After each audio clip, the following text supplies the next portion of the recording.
جوزي رجع من الشغل، لقاني محضرة العشاء ومجهزة نفسي أنا وأختي.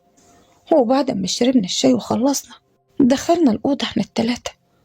ازيكم يا حبايبي، عاملين ايه؟ أتمنى تكونوا بخير يا رب. صاحبة الحكاية النهاردة بتحكي وتقول: أنا مدام سحر، عندي 24 سنة، متجوزة لسه من قريب. وبصراحة جاي أحكي لكم حكايتي واللي حصل بيني وبين أختي وجوزي كمان. هحكي لكم من البداية. أنا وأختي ملناش حد، أبويا وأمي اتوفوا وعايشين في شقتنا اللي هي شقة أبويا وأمي، عايشة فيه أنا وأختي الكبيرة. أختي دي حظها وحش في الدنيا، اتجوزت سنتين واتطلقت. جوزها ده كان استغلالي قوي وطماع، هو كمان كان عايز يكتب الشقة اللي هي بتاعت أبويا وياخد مراسها ويكتبه باسمه، وكان دايما ياخد منها فلوس من مراسها اللي أبويا سابهولها، وكان مبهدلها بصراحة. بس أختي لما عرفته على حقيقته بعد فترة اتطلقت منه، وعشت أنا وأختي ملناش حد في الدنيا. أختي دي جميلة وبصراحة شايفة نفسها ومتدلعة قوي. أنا بصراحة كنت مخطوبة من فترة وفرحي قرب، وكانت أختي صعبانة عليا اللي أنا أسيبها وأمشي لأني مليش غيرها وهي ملهاش غيري. علشان كده قعدت أقنع في خطيبي منسيبش أختي ومنروحش نعيش في شقة بالإيجار واحنا لسه بنبدأ حياتنا. بس بصراحة قعدت أقنعه لحد موافق، وقعدت أقوله الفلوس اللي احنا ندفعها في الإيجار نوفرها للمصاريف ونعيش أنا وإنت وأختي في الشقة، ما أنا ليا نصها زي ما أختي لها نصها، ونعيش مع بعض احنا التلاتة ونونس بعض. وكمان ما سيبش أختي لوحدها، انت عارف اللي أنا ماليش غيرها. بصراحة خطيبي هو وافق بعد محايلة مني، وعشت أنا وأختي وجوزي في نفس الشقة. بصراحة يا جماعة جوزي له حاجات غريبة قوي، وبيطلب مني حاجات كده أنا وهو مع بعض في الأوضة، عايزني أعمل أصوات كده. بس بصراحة كانت أختي بتصعب عليا قوي، وكنت لما أقول لجوزي نوطي صوتنا شوية يقول لي أنا عريس وعايز أفرح بمرات حلالي وعايز أتبسط معاها وأعمل كل اللي أنا عايزه.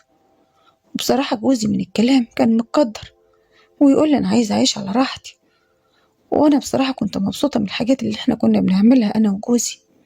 بس أختي كانت بتصعب عليا، كنت لما أطلع أبص عليها ألقاها قاعدة حزينة ووحيدة. بصراحة كنت بتضايق قوي لأنها بتسمع صوتي أنا وجوزي، ما هي واحدة متطلقة بقالها فترة. علشان كده جوزي كان متضايق وما كانش مرتاح، وطلب مني اللي احنا نروح شهر عسل. هو بصراحة رحت أنا وجوزي شهر عسل، بس بصراحة كان شهر عسل حلو قوي، عملت كل اللي أنا عايزاه. هو اتبسطت أنا وجوزي، ما أنا خدت راحتي ومحدش معايا ولا أختي كمان، وبقيت على راحتي في شقتنا. بس لما رجعت من شهر العسل رجع تاني جوزي يطلب مني، وانتوا فاهمين يا جماعة العلاقة هو الراجل والست بصراحة ما بيحلاش معاهم الموضوع إلا بالحركات دي، أكيد انتوا كلكم فاهميني. بس أختي برضه بتصعب عليا وكنت بتضايق، ولما أكلم جوزي يزعقلي ويقولي أنا عريس وعايز أفرح وأخد راحتي، وده بيتي برضه زي ما هي بيتها، أنا لازم أخد راحتي فيه ومحدش شريكي، أنا بعمل كل حاجة مع مرات حلالي، محدش يتدخل بيني وبين مراتي، واللي يزعل يزعل. جوزي راح الشغل وطلعت مع أختي، قعدنا نتكلم أنا وهي شوية، لقيت أختي بتلمحلي وكلمتني في الموضوع ده، وبصراحة بقيت متضايقة أوي ومكسوفة منها، ولقيتها بتقولي راعوا مشاعري، أنا واحدة هو ليا مشاعر وكمان متطلقة، حاولوا إن انتوا توطوا صوتكوا شوية. ولما جوزي جه من الشغل بصراحة اتكلمت معاه وقلت له ما ينفعش كده، لازم نحاول نوطي صوتنا شوية. ولقيت جوزي بيطلب مني ان اختي تشاركنا في الموضوع ده.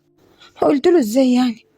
معقول اختي تبقى معانا في الأوضة واحنا بنعمل الحاجة دي؟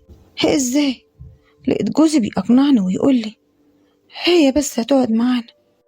بس بصراحة انا بقيت متضايقة ومقدرة قوي. هي اختي وبحبها، بس بصراحة انا متضايقة.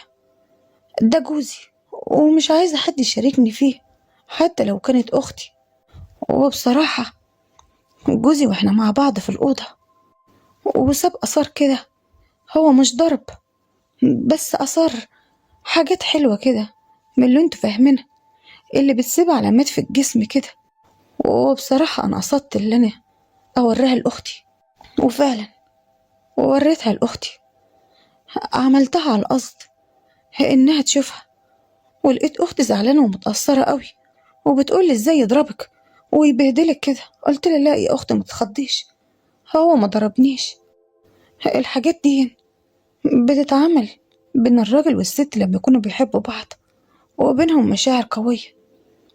هو بصراحة لقيت أختي سمعت مني الكلام وسكتت، وقعدت أقنع فيها وأقول لها لازم تكون حاضرة معانا واحنا مع بعض أنا وجوزي في الأوضة، وهنت بتسلي وقتك.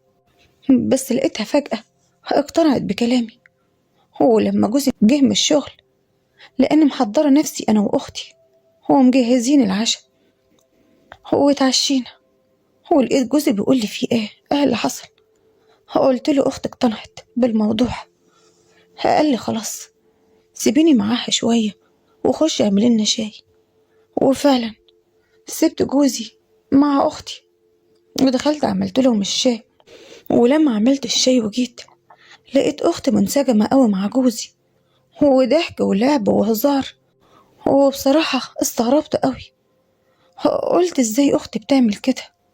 ده زي ما يكون ما صدقت اللي انا فتحتها في موضوع زي ده.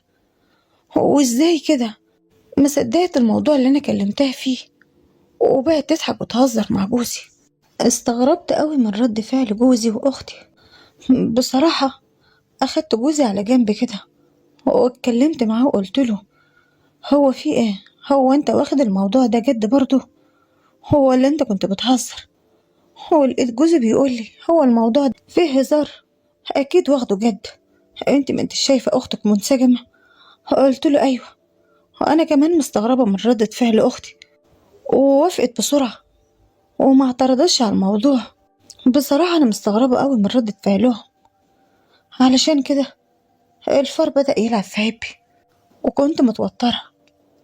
هو في يوم نزلت أجيب طلبات للبيت وكان جوزي وأختي في البيت. أنا بصراحة مش عاطية أخوانا، نزلت أجيب الطلبات.